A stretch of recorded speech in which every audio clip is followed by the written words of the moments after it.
Coordination compound के nomenclature पे question बहुत ज्यादा पूछे जाते हैं। इन दैट केस जो रूल नंबर 1 है जरा उसको चेक कर लो।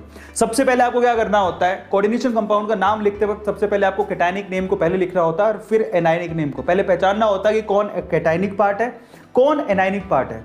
कैटायनिक पार्ट को पहले लिखोगे, एनायनिक पार्ट को बाद में लिखोगे, नंबर 1। नंबर 2, यहां पर जरा आप चेक कर लो, फिर आप किसको लिखते हो यहां पर, अगर कैटायनिक पार्ट कोऑर्डिनेशन वाला है, कोऑर्डिनेशन कंपाउंड है, तो उनमें लिगेंड को सबसे पहले लिखा जाता है। समझ में आ गया? और लिगेंड में भी ध्यान रखा जाता है अल्फाबेटिकल ऑर्डर का।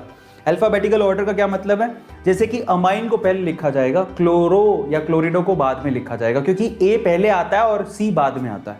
तो अल्फाबेटिकल ऑर्डर का लिगेंड का नाम लिखते टाइम अल्फाबेटिकल ऑर्डर का ध्यान रखा जाता है, ठीक है। और इसके अलावा अगर लिगेंड एक से ज्यादा है तो डाई, ट्राई, टेट्रा इनका इस्तेमाल किया जाता है। सबको समझ में आ गया?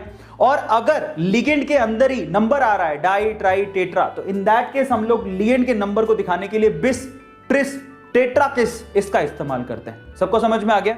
नेगेटिव अगर कोई लिगेंड होगा तो उसमें आपको उसकी एंडिंग कैसे करनी है, ओ से। जैसे कि नेगेटिव लिगेंड का क्या मतलब है, नेगेटिव लिगेंड का मतलब है क्लोरो, उसको क्लोरो या क्लोरिडो लिखोगे। क्लोरीन क्या होता है जरा आप चेक करो, जैसे कि Cl- आपको पता है नेगेटिव लिगेंड है, इसको इसका नाम क्या लिखोगे, क्लोरिडो या क्लोरो, ठीक है। F- को क्या लिखोगे, फ्लोरिडो या फ्लोरो।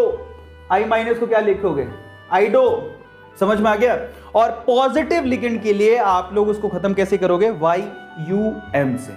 किससे खत्म करोगे, YUM से। तो नेगेटिव लिगेंड को O से खत्म किया जाता है, पॉजिटिव लिगेंड को IUM से खत्म किया जाता है। और न्यूट्रल लिगेंड का अपना ही नाम होता है, जैसे पानी H2O उसका नाम होता है एक्वा, अमोनिया उसका नाम होता है अमाइन।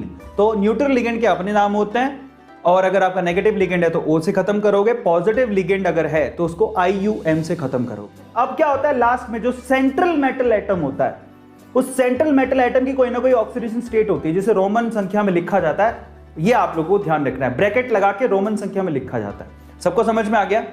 जो सेंट्रल मेटल एटम की ऑक्सीडेशन स्टेट होती है। अब इस कैसे करते हैं वो मैं आपको बताऊंगा, ठीक है। अब आपको ध्यान रखना है, ये आप लोग याद रखिएगा, जो कॉम्प्लेक्स कंपाउंड होता है उसमें एनायनिक पार्ट, ध्यान से सुनिएगा, अगर कॉम्प्लेक्स पार्ट एनायनिक है तो उसमें सेंट्रल मेटल एटम को ATE से खत्म किया जाता है। अगर कॉम्प्लेक्स पार्ट एनायनिक है तो सेंट्रल मेटल एटम को ATE से खत्म किया जाता है। अपन एग्जांपल लेंगे थोड़ी देर में, ठीक है। और अगर वो कैटायनिक है तो फिर आप न्यूट्रल या कैटायनिक के केस में मेटल को सीधे लिख देते हो, कोई प्रॉब्लम नहीं आती। दोबारा समझो इसका मतलब क्या है, जरा आप चेक करो, मैं बताता हूं आपको, ठीक है। जैसे एग्जांपल के तौर पे देखो K4FeCN6, क्या एग्जांपल दिया मैंने, K4FeCN6। अब आप गौर से देखना, K4 का मतलब पोटेशियम, तो ये पॉजिटिव पार्ट है प्लस का 4, तो ऑब्वियसली इसके ऊपर कितना है, माइनस का 4। इसका मतलब जो कॉम्प्लेक्स कंपाउंड है वो एनायनिक है। इन दैट केस मेटल को खत्म कैसे करोगे, ATE से खत्म करोगे, जिसको लिखोगे फेरेट। क्या लिखोगे, इसको आयरन नहीं लिखना, इसको फेरेट लिखना है। क्या लिखोगे, फेरेट करके खत्म करोगे, ATE लगाओगे। Is this clear? और अगर यहां पर कॉम्प्लेक्स पार्ट आपका एनायनिक नहीं है तो फिर कोई प्रॉब्लम नहीं है, आप डायरेक्टली मेटल को उसके नाम से लिख सकते हो, जैसे कि आयरन, जैसे कि प्लेटिनम, जैसे कि कॉपर, तब कोई प्रॉब्लम नहीं है, ठीक है। तो ये सारे रूल्स आपको पता है, मैं पहले से करवा चुका हूं।